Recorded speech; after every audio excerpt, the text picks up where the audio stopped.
favoriser l'accès à l'hébergement pour ces patients qui subissent, c'est vrai, des opérations suite à des cancers, mais aussi suite à des pathologies cardiaques.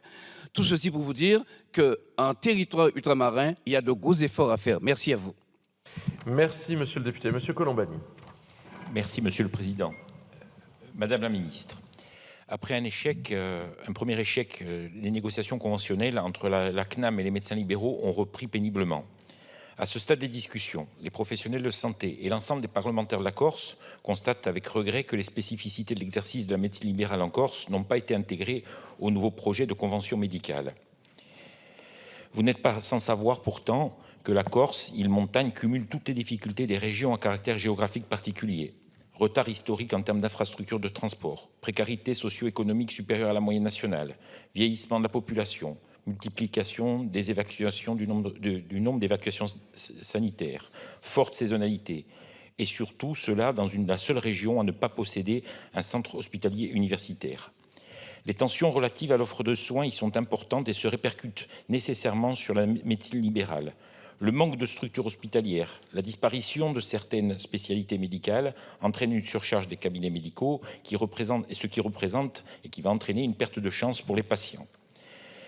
L'ensemble de ces données conduit à faire de la Corse une région peu attractive pour la médecine générale.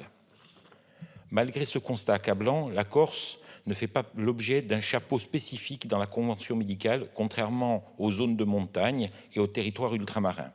Pour pallier ce manque, un collectif de médecins libéraux insulaires a soumis au directeur de la CNAM des propositions visant à rationaliser et à améliorer l'offre de soins. Il propose notamment de créer de meilleures conditions de travail pour les praticiens ainsi qu'une rémunération mieux adaptée à la situation de l'île. Ces mesures apparaissent aujourd'hui comme l'unique moyen de renforcer l'offre de soins et d'empêcher la vague de déconventionnement et de cessation d'activités médicales massives qui se profilent. Aussi, Madame la Ministre, entendez-vous œuvrer à la reconnaissance de ces besoins spécifiques de la Corse au sein de la Convention médicale? Je vous remercie. Merci. Madame la Ministre. Merci, Monsieur le Président. Monsieur le député, les professionnels de santé libéraux constituent effectivement, et vous l'avez dit, un pilier de l'organisation du système de santé. C'est particulièrement le cas en Corse, très beau territoire, monsieur le député, du fait de sa géographie et qui isole certains territoires, puisqu'on est en zone parfois de montagne, et même souvent.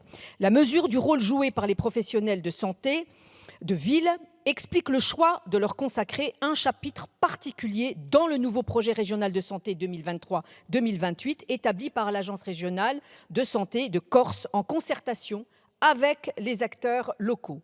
Dans le cadre de la négociation d'une nouvelle convention médicale, les partenaires conventionnels ont examiné les spécificités de ce territoire où l'on dénombre 550 médecins libéraux et une réunion de travail a été consacrée à ces enjeux. Cela a conduit l'assurance maladie à proposer notamment une augmentation significative des indemnités de déplacement dans les territoires de montagne et la création d'une majoration de déplacement spécifique aux territoires de montagne. Ces deux propositions bénéficient particulièrement aux médecins du territoire corse, quasiment intégralement situés en zone de montagne. L'outil conventionnel n'est cependant pas le plus adapté pour traiter des enjeux de territorialisation. Il a en effet pour mission première de déterminer les nomenclatures pour la prise en charge des actes médicaux.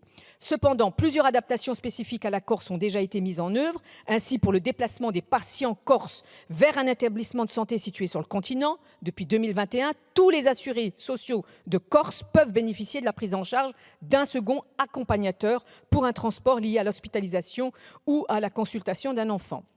Cette mesure ne s'applique que pour des habitants de Corse. Chaque année, l'assurance maladie enregistre environ 18 000 déplacements sur le continent pour des raisons médicales. 8 expérimentations innovantes dérogeant aux règles de tarification de droit commun sont mises en œuvre sur le territoire corse. Toutes ces mesures traduisent bien la volonté d'adaptation territoriale des politiques publiques nationales.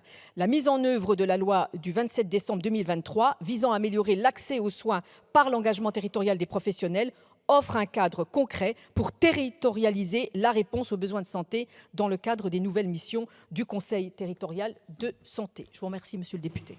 Merci, monsieur le député. Ministre, et vous savez, toute l'affection que je porte à mon ancienne présidente de commission des affaires sociales en plus, je suis obligé de vous dire, un peu comme mon collègue Christophe Négelen, qu'on aurait aimé avoir le ministre de la Santé aujourd'hui au banc. Parce que le compte n'y est pas dans votre réponse. Moi, je vous parle de la convention médicale des médecins libéraux.